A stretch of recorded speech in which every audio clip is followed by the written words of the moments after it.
L'argent dirige le monde. Mais qui dirige l'argent? Tout le monde aspire après l'argent. Pour cela, on va travailler, on veut en avoir toujours plus et en posséder. Une grande partie de notre vie tourne autour de l'argent. Mais seulement un cercle restreint de personnes sait comment l'argent est fabriqué. Saviez-vous que pour chaque dette, il existe un actif monétaire équivalent? Par exemple, selon l'administration de la République fédérale, août 2011, chaque citoyen suisse a 30 000 francs suisses de dette publique. Cela signifie que l'armée, les cantons, les mairies et les caisses sociales ont en tout 427 milliards de francs suisses de dettes. Et c'est aux citoyens de se porter garant de ces dettes. De façon indirecte, vous êtes le débiteur et ainsi responsable pour le remboursement et surtout pour le remboursement des intérêts. Vous payez les intérêts par le biais des impôts, des taxes, des redevances, des intérêts sur les dettes, des frais de recouvrement et des amendes. Saviez-vous que pour chaque produit que vous achetez, vous payez indirectement des intérêts? Car le producteur reporte dans les prix qu'il applique les dépenses d'intérêt de la dette d'entreprise qu'il a lui-même envers la banque. Par exemple, en Allemagne, les intérêts représentent 12% pour les poubelles et 38% pour l'électricité et presque 80% pour la construction d'immeubles sociaux. Saviez-vous, par exemple, que l'Allemagne doit prélever 25% des revenus d'impôts pour payer les intérêts des crédits faits ultérieurement? Est-ce que vous réalisez que le crédit et les intérêts qui en résultent influencent votre vie beaucoup plus que vous ne l'imaginiez, et cela même si vous n'avez pas souscrit de crédit personnel?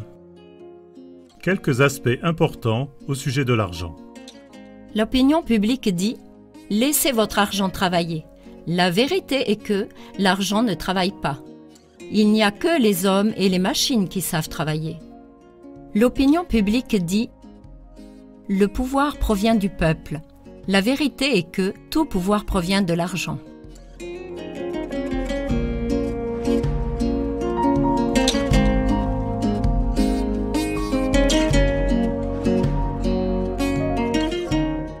L'opinion publique dit « L'argent est imprimé par l'État et produit comme bon lui semble ». Mais la vérité est que seulement 2% de l'argent en circulation est de la monnaie et des billets créés par l'État. D'où proviennent les 98% du solde de l'argent? Réponse: l'argent provient exclusivement des crédits. Cela signifie que les banques créent l'argent par le biais des banques nationales ou centrales, en accordant des crédits aux États, aux personnes privées et aux entreprises. Cet argent disparaît à nouveau lorsque le crédit est remboursé. La pratique montre que peu de crédits sont remboursés. Pensez aux hypothèques en Suisse. En règle générale, la première hypothèque n'est pas remboursée. Pensez aux dettes de l'État. Celles-ci ne sont pas remboursées non plus. Mais un nouveau crédit plus élevé est souscrit pour payer l'ancien crédit, plus les intérêts qui se sont cumulés. Donc, si un État a besoin de plus d'argent, ce qu'on appelle aussi l'endettement supplémentaire, il l'emprunte à la banque en dépit d'intérêts. Et les intérêts, comme mentionné au début, c'est vous qui les payez. Notre système financier permet aux banques d'accorder des crédits sans fin. On appelle cela un système de crédit fractionnel. La fraction qui permet d'accorder un crédit provient de vos apports ou la sécurité à gage que vous avez en plaçant votre argent à la banque. Avec votre apport ou sécurité à gage, la banque peut puiser jusqu'à 9 fois plus de nouveaux crédits auprès de la Banque nationale ou auprès de la Banque centrale pour ensuite le prêter contre intérêt. Cette façon de faire des crédits sans prestation s'appelle fiat money. Que l'argent soit, c'est-à-dire, il est créé à partir de rien. Cela entraîne que la quantité d'argent se détache de plus en plus de l'économie réelle et tôt ou tard causera l'effondrement des systèmes. En ce moment, par exemple, en Grèce, on essaye d'empêcher cet effondrement par tous les moyens. Des centaines de milliards ont été pompés ces derniers mois en faveur de la Grèce afin de la sauver. Savez-vous où a atterri tout cet argent? Le même jour, l'argent a été reviré aux banques créancières qui, lors des temps favorables, avaient prêté de l'argent à la Grèce. Le peuple n'a pas vu la couleur de cet argent. Ils vont beaucoup plus mal qu'avant la crise. Le taux de chômage a explosé. Les salaires, les honoraires, les rentes ont été rabaissés de 30%. Des mères vendent leurs enfants parce qu'elles n'arrivent plus à les nourrir. Des pères se suicident parce qu'ils n'arrivent plus à subvenir aux besoins de leur famille.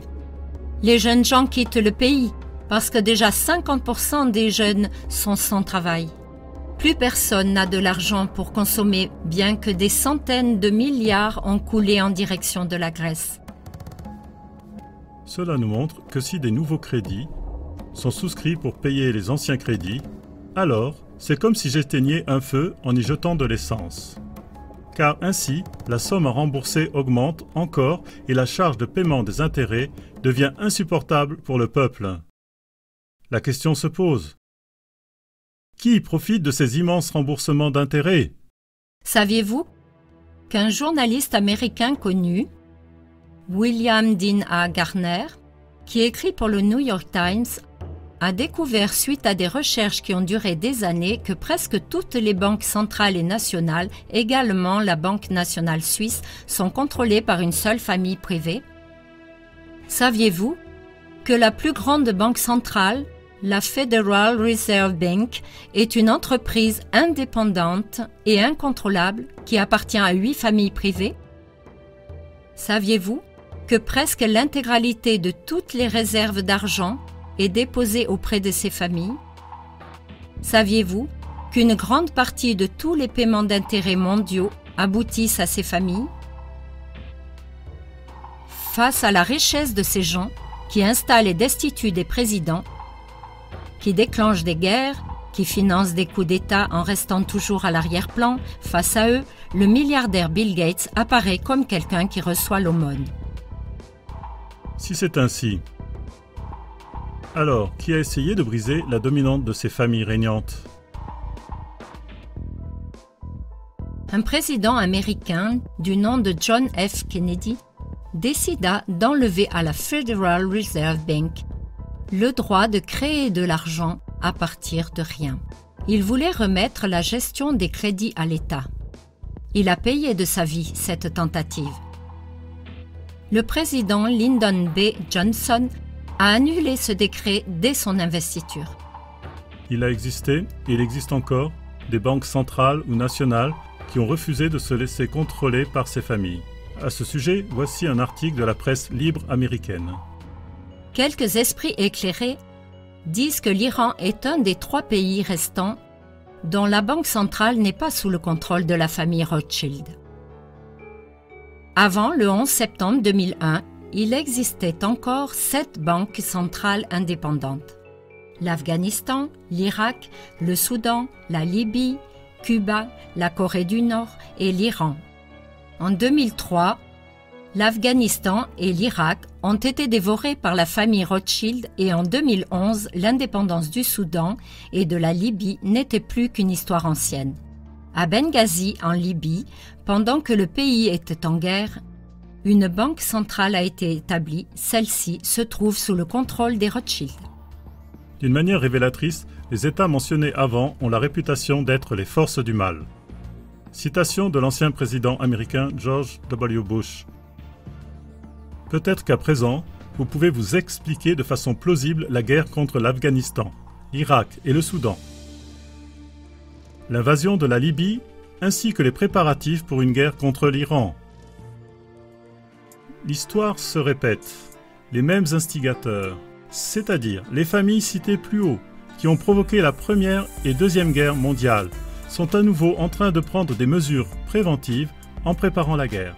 Ces mesures préventives servent à ce que leur pouvoir monétaire sur les banques nationales ainsi que sur les banques privées soit absolument fortifié pour leur prochaine génération. La Syrie, en tant que dernier bastion, doit également tomber afin qu'ils puissent ensuite agir librement contre l'Iran, la 2e puissance mondiale en pétrole et en gaz naturel.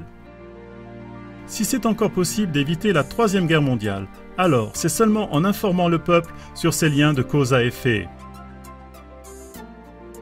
Réveillons-nous et informons notre entourage sur ces faits.